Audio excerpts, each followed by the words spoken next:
Construction on the new hospital officially kicked off with a groundbreaking ceremony on September 22, 2011. By May of 2012, cranes were being installed on the site, and the first concrete for the building foundations was poured in June. Construction will go year-round until the expected completion date in 2015. After spending some time in the mock-up rooms, we thought it would be a good idea to come down to the construction site. I'm here with Senior Project Manager Jeff McKay. Jeff, tell me a little bit about your role here with the building of the hospital.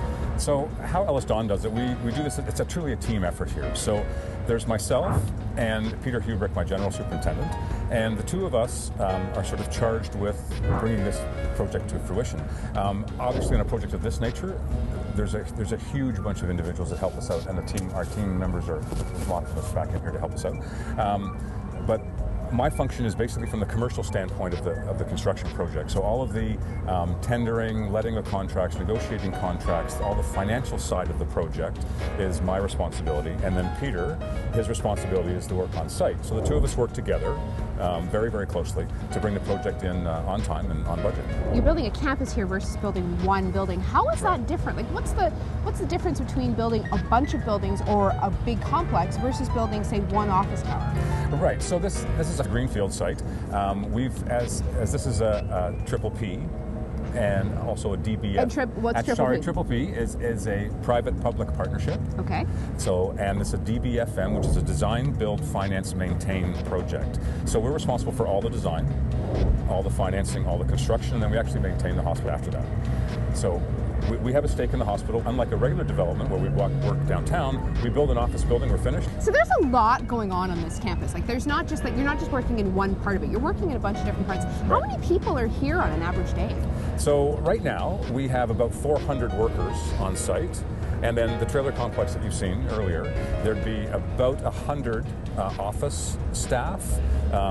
EllisDon ourselves, we have about 35 people on site, and we have our consultants here. Then each one of the mechanical, electrical contractors have their own offices set up here as well. So currently there's about 500 people total on site. Once the project gets a little bit further along, we'll be up to a maximum of about 1,200 men on site every day. And that's including, like, for example, we're standing on what's going to be third line. Correct. And so that'll be involving people who are working on this, who are working on that. You said there was a tunnel going, there's a tunnel going underneath. Yeah, so not only are we building the hospital, we're actually building an extension for the new third line, which will go all the way up to the future Burnhamthorpe Road.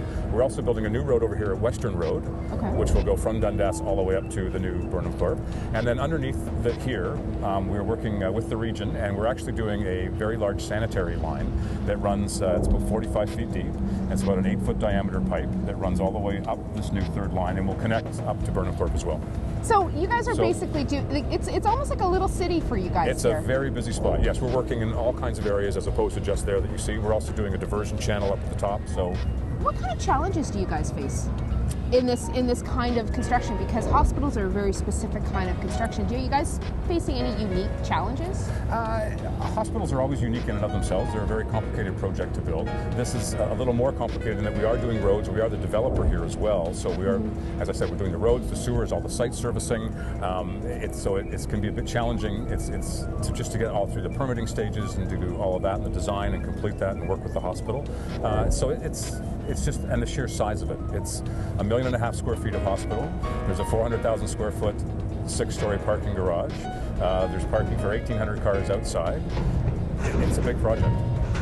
What's the timeline like for you guys? Like, well, obviously there's quite a bit done now, but what's the timeline going forward? So substantial completion for us is July 31st of 2015. We actually started pouring our first bit of concrete on site on May 15th of this year. So the construction itself is about a 3-year, 36-month process, but we also, as I said, do the design and do all that ahead of time. So really it's about 50 months from the time we're awarded the contracts to the time the hospital takes possession in July of 2015. The landscape on the new hospital site changes daily as the towers rise from the ground and other aspects of the new campus begin to take shape. Up on the 3rd floor of the new hospital, President John Oliver envisions how the hospital will look when it's open to the public in 2015. We are on right now a connecting bridge Between the third floor on this wing, we'll have Matt Child unit, and over here is the inpatient medical surgery unit, and this is a connecting corridor. So when you're coming up on elevators and things in the future, this is where we're standing, on that sort of a service corridor with public elevators, so we're not coming into it. So as we've been walking through the site today, there's a lot going on here. Yes, it's a great project. So we're on a 50-acre site, so it really is a big campus. And we're building almost 1,600,000 square feet for the hospital.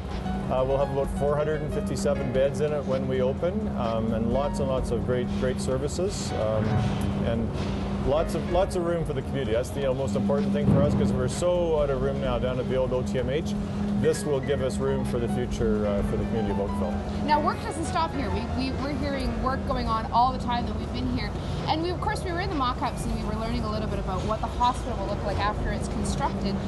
What exactly could someone look forward to, like when they're in this corridor or when they're walking down one of the corridors in the hospital when it's finished? Because obviously now when we're walking through it, we're walking through open beams and that kind of thing. So it's going to be completely construction. different. Yeah.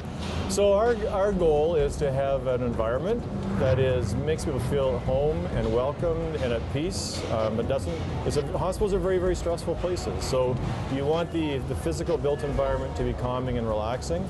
So that's when they're here, it should be a very quiet, lovely, peaceful moment. They'll have views out windows where behind me you can see the lake. Still should have lake views out these windows. There's a big courtyard down there that's going to bring light into some of the interior parts of the hospital. So lots of daylight spilling in, just like we have today, but with proper windows and fixtures on it. Yeah. What's the timeline that we're looking for? Like now we're on the third floor, and obviously there's a lot more to go. What's the timeline we're looking for? So there's two big dates. In the summer of 2015, we will arrive at substantial completion. So if you're a homeowner, substantial completion is when the builder says the house is yours, you get the keys, you now own it. But then you have to move in and get all your stuff in. So for us, that's about a 4-month move-in. It's not a weekend, it's about 4 months. So substantial completion, summer 2015, and we will be providing patient care by about December 2015. While this construction is going on, what do you guys So we are moving from a building of 400,000 square feet to a building of 1,600,000 square feet. Virtually every patient care system changes, the layout of our nursing units change. So we've already initiated the work done to transition our staff to be ready for startup in this building. We don't want to we want people coming in here on the first day wondering where to park their car, let alone how to find their workstation and how to care for patients. So we're starting almost 3 years in advance with really detailed, comprehensive plans so that opening day goes without a hitch, and if we can get opening day delivered perfectly for our community and for our patients and families, day 2 will be easier, day 3 will be easier than that, and then we're off and running. So enormous amount of work right now on understanding every single part of the hospital, how we will operationalize it, what the policies and procedures are, how staff will work in it, how patients will find it and leave it and come and go in it. All that is going on right now.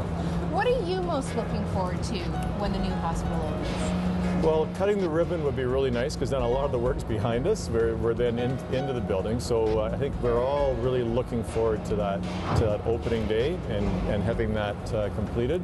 But besides that, I think it's being able to offer the community, which has been an incredibly generous, supportive community of this hospital for generations, to offer them a state-of-the-art, patient-centered environment that has absolutely leading-edge technology in it and meets the needs of the community and in all ways, not just that we're here as we get bigger, but we are serving the spiritual needs, the emotional needs, all of the needs that people have when they present at the hospital.